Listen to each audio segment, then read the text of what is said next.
Hi, everyone. Paul here with An Ear for Men.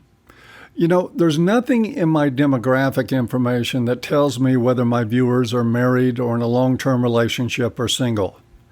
I have to assume from the comments that most of you are single and that most of you who aren't have chosen well enough that you don't live with a crazy bitch that's making you miserable. At least I hope that's the case.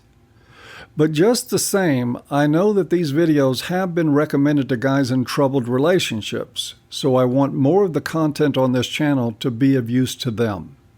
I appreciate the indulgence of viewers for whom this topic will seem like an amateur hour intro to common sense. Along with your patience, I will ask you to recall the days when this was just the kind of thing you needed to hear. To start this talk on setting boundaries with crazy bitches, I want to first mention the book I co-authored with Dr. T, Say Goodbye to Crazy, which can only be described as a book about setting limits with crazy bitches. It is, from cover to cover, 264 pages of drawing a line in the sand and lobbing off toes when the line gets crossed. Well, perhaps that's a bit of an oversimplification. Much of the book is about preparing yourself to take that kind of action, and that, as it turns out, is the hardest part of the job. Men have some things working against them in this area. From just about the time they are born, men are trained to believe that earning a woman's wrath puts them in the wrong, not to mention it's guaranteed trouble. That starts with mothers and ends up just about the time you die. If there's an afterlife, you better hope there's a dude in charge. And it would be nothing less than idiotic to forget the fact that women can and do certainly cause some very real problems when they are pissed at men.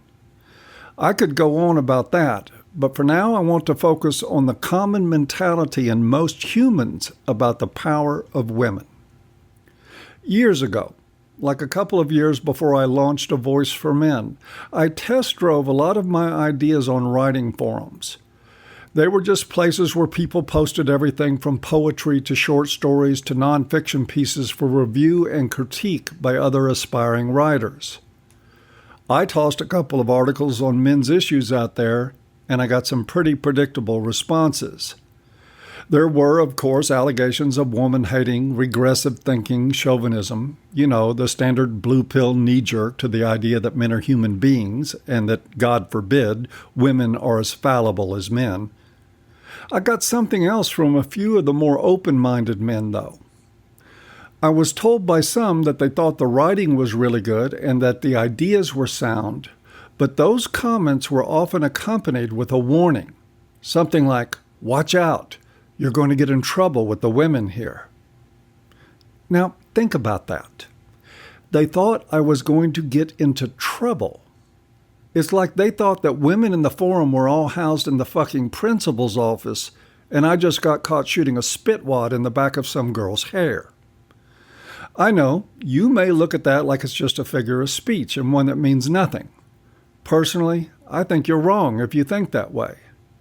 I could imagine these same guys getting into what would be trouble for them if they too openly supported my work.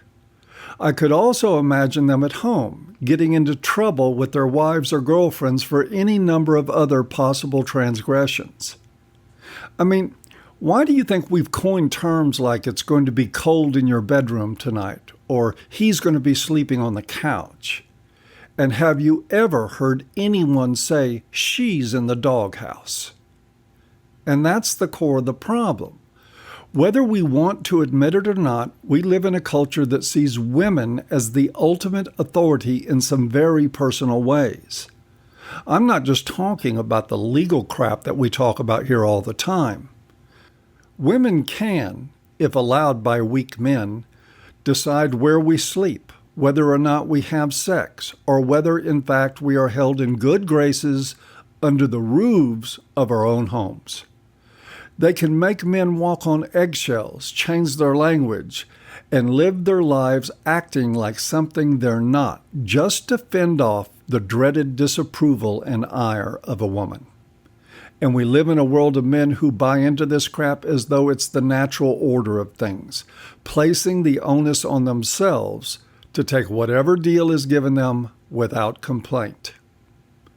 A great example of this was provided by Fox News' Tucker Carlson when he interviewed Dr. Helen Smith about her book, Men on Strike. Let's take a look. And the argument is what? That men simply are giving up hope on marriage because they're feeling beaten down? No, I don't think they're giving up on hope on marriage. I think what they're doing is they're looking at it, the cost reward. Men look at things in terms of cost analysis. And the penalties for marriage are so high and the rewards now are so low. First of all, there's legal costs of marriage. There are so many men now who are just saying, you know what, it's just not worth it to me. I'm going to be stuck paying the alimony. I'm going to be stuck paying for child support. And it's not just legal reasons. It's also psychological ones where men feel that basically they don't really have rights in marriage. Women hold all the cards now in reproduction and all kinds of things, and men don't. Well, that's all true. I mean, I agree with that completely. But it still doesn't absolve men of the responsibility to stop complaining about how the cards are against them and man up and become men, because you don't become a man until you assume responsibility. What man would take such a raw deal? I don't consider that a man. Well, it's not a raw deal. You derive deep satisfaction as a man by taking responsibility for other people. That's the only place you get deep satisfaction. Now, while Dr. Smith tries to figure out what part of Tucker Carlson's defective brain conjured up that nonsense, let's continue looking at what it means. Tucker isn't special or extreme. He's just another example of the mentality you can find in 100 million other men. That mentality is why Say Goodbye to Crazy is a 264-page book instead of a 26-page pamphlet. So much of the book is dedicated to saying, in a number of different ways, that you'll never win as long as she or anyone else than you is the boss, and preparing men to walk past a lot of fear in order to get that to sink in a meaningful way. That is a tough order. Disabusing most men of the fallacy that women are royalty is like trying to tear a bucket of fried chicken out of David Futrell's greasy hands. But it is absolutely essential work. If you can't wrap your head around the idea that you don't report to her, then any effort you make to set limits with her are about as useful as Steve Shive's balls.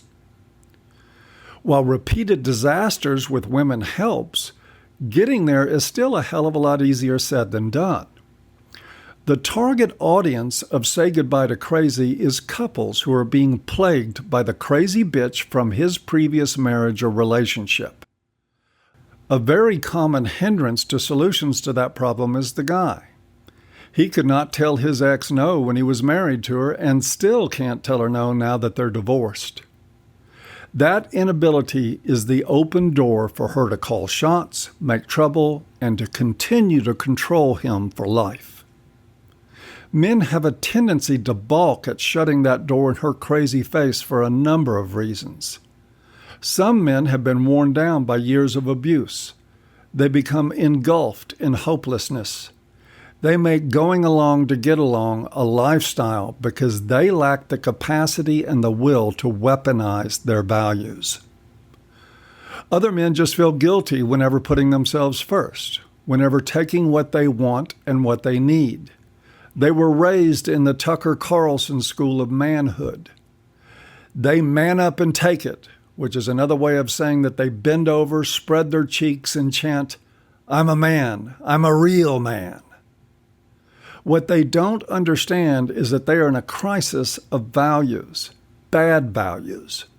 Their very core beliefs burden them with a form of guilt that is as unwarranted as it is pointless.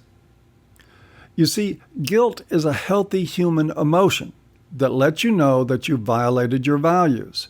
It is your moral rudder that reminds you to live within the limits of what you believe is right and wrong. People without any capacity for guilt, and there are plenty, are basically shit stains, or, as you might be aware, the fundamentally synonymous crazy bitches. But when your guilt arises from faulty values, you invariably wind up in trouble. When your values whisper to you that you're wrong for wanting your basic human dignity, for saying no to an outrageous request or expectation, for refusing to tolerate abuse, or, for instance, wanting out of a fucked up marriage, then your values are dangerously out of whack. The bad news with this is that a very large percentage of men never get past this.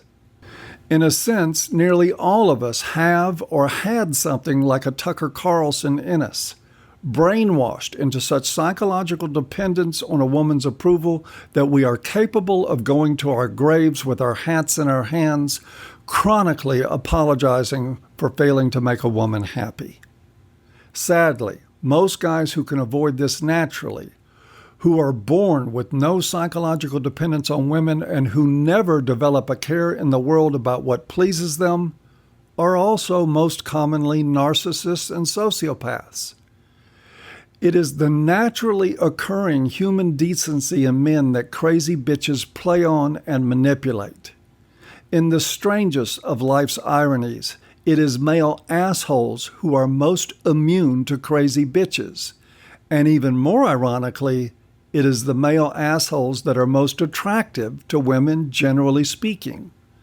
Don't blame me for that. I'm just the messenger.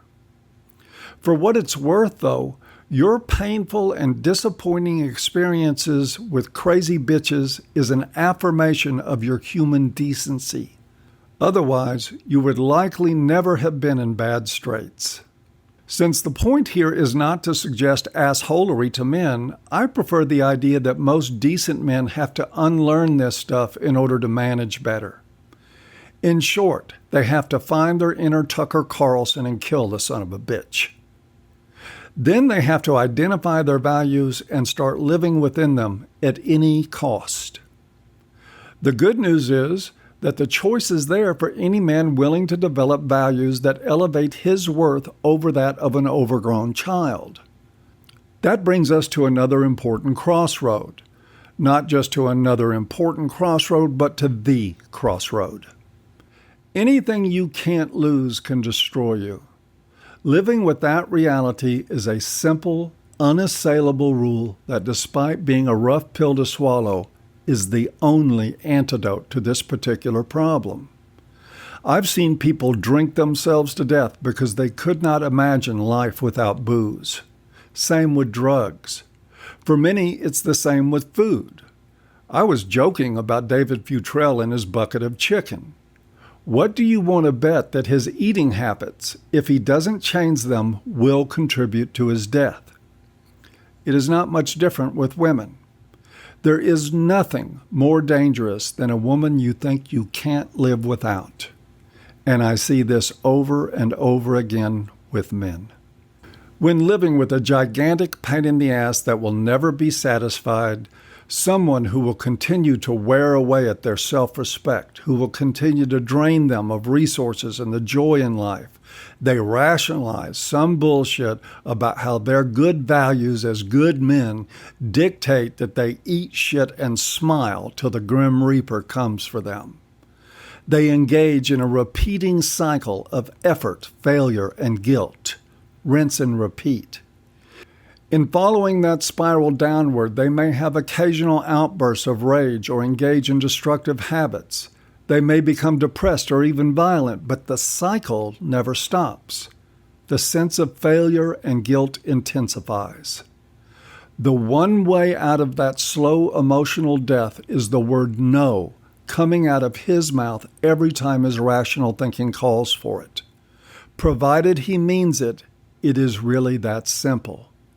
No to her incessant demands, no to her abusive treatment, and no to another day under the same roof with her if she doesn't own her shit and clean up her act. We cautioned wives in Say Goodbye to Crazy to be careful what you ask for. We were not just offering suggestions for him to learn to say no to his crazy-ass ex. If he took the advice in the book, his current wife would also be certain to experience his boundaries. After all, a man who only learns to say no to one woman is like a drunk who can only say no to one drink. If a man gets it, he says goodbye to all the crazy, not just the one his current wife is being inconvenienced by.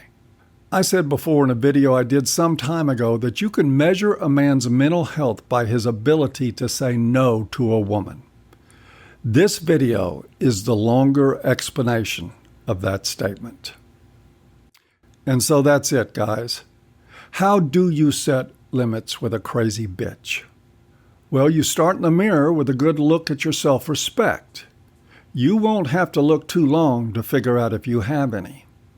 If you can find a reason to sell yourself out because of what she might do to retaliate, then congratulate your inner Tucker Carlson. He has your real values. She might as well have your balls.